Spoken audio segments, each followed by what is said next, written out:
Hi friends, అందరికీ నమస్తే. Welcome to my channel. అందరు బాగున్నారా? నేను చాలా చాలా బాగున్నాను. ఈరోజు మన రెసిపీలో మినపప్పు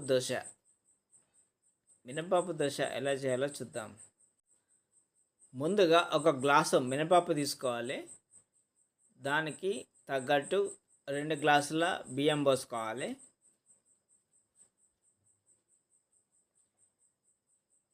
2 గ్లాసుల బియ్యం పోసుకున్న తర్వాత అందులో ఒక 1 టేబుల్ స్పూన్ మెంతులు వేసుకోవాలి.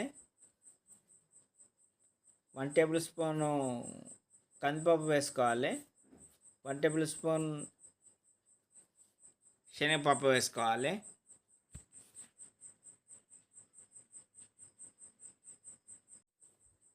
శుభ్రంగా ఒకసారి కడిగి నైట్ అంతా నానబెట్టుకోవాలి. నానబెట్టుకున్న తర్వాత ఉదయం నైట్ నానబెట్టుకున్న పప్పును నీరు వడబోసుకోవాలి. వడబోసుకున్న తర్వాత మిక్సీ జార్లో వేసి మిక్సీ పట్టుకోవాలి. కొన్ని వాటర్ పోసుకుంటూ మిక్సీ పట్టుకోవాలి. మన ఛానల్ ఎవరైనా ఫస్ట్ టైం కనుక చూసినట్లయితే లైక్ చేయండి, షేర్ చేయండి, సబ్స్క్రైబ్ చేసుకోండి. అందరికంటే ముందుగా మీ దగ్గరికి నా వీడియో రావాలంటే బెల్ ఐకాన్ ప్రెస్ చేసి నోటిఫికేషన్ వస్తాం ఆల్లో పెట్టుకోండి.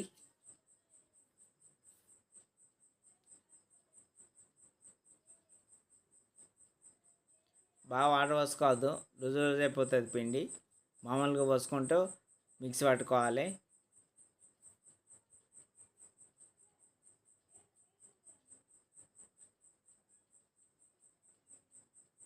ఇలా ఉండాలి.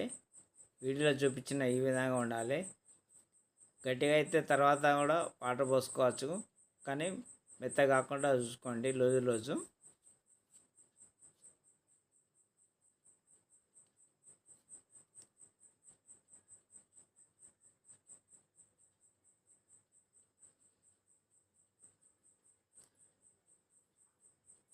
దీనికి చట్నీ రెడీ చేసుకుందాం ఫ్రెండ్స్. చట్నీ రెడీ ఎలా చేయాలో చూద్దాం. స్టవ్ పైన కడాయి పెట్టుకొని కొన్ని పల్లీలు వేసుకోవాలి. పల్లీలు వేసుకొని దూరగా వేయించుకోవాలి.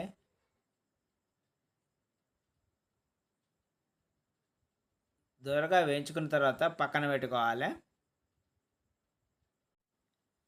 పల్లీలు మాడకుండా చూసుకోవాలి, మధ్యలో కలుపుకోవాలి. తర్వాత మిక్సీ జార్లో పల్లీలు వేసుకోవాలి.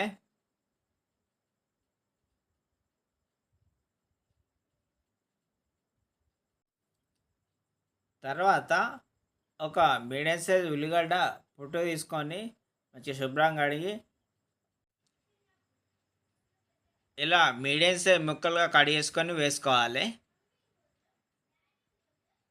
తర్వాత ఒక 4 మిరపకాయలు వేసుకోవాలి. వీడియోలో చూపించిన ఈ విధంగా మిరపకాయలను మధ్యలో కట్ చేసుకొని వేసుకోవాలి. తర్వాత ఒక చిన్న నిమ్మకాయ సైజ్ అంతా చింతపండు కడిగి వేసుకోవాలి. తర్వాత ఒక 2 టేబుల్ స్పూన్ల జీలకర్ర వేసుకోవాలి. తర్వాత రుచికి సరిపడా ఉప్పు వేసుకోవాలి. తర్వాత ఒక ఎల్లిగడ్డ పొట్టు తీసి అందులో వేసుకోవాలి.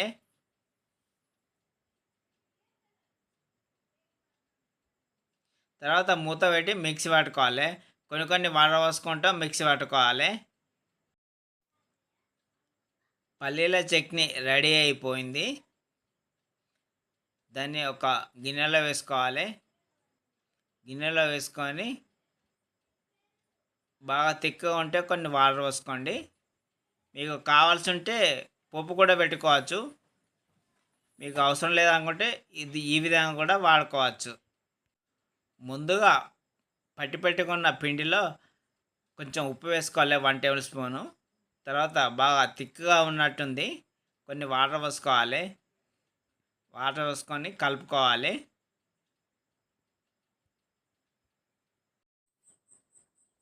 స్టవ్ పైన దోశ ప్యాన్ పెట్టి దోశ వేసుకోవాలి. ఈ దోశ ప్యాన్ పైన దోశ వేస్తే పేపర్ దోశలాగా వస్తుంది. చాలా సన్నగా వస్తుంది. క్రిస్పీగా ఉంటుంది.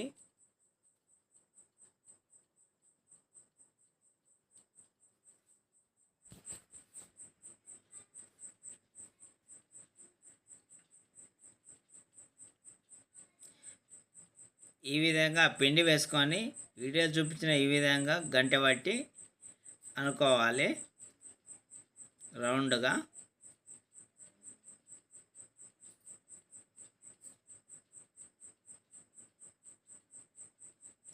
తర్వాత దోశ పైన కొంచెం ఆయిల్ అప్లై చేయాలి.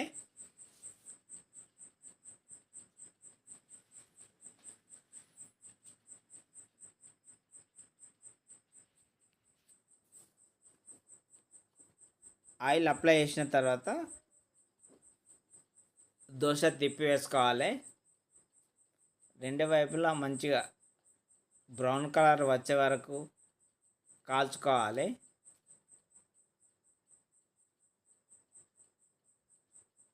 సాఫ్ట్గా ఉంటుంది, చాలా బాగుంటుంది.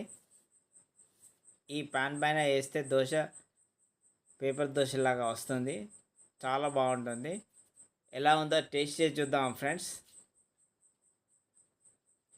పల్లి చట్నీ దోశ, మినపప్పు దోశ.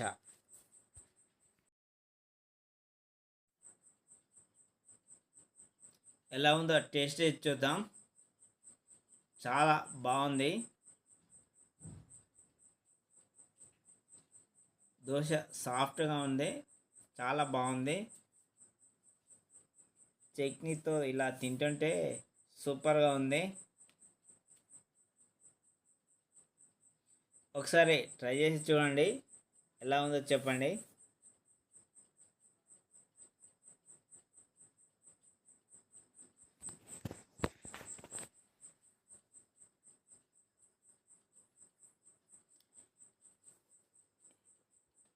ఈ విధంగా ఒకసారి ట్రై చేసి చూడండి,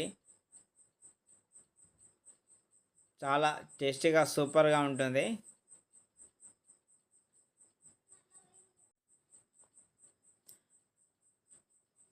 thank you for watching. Please subscribe my channel.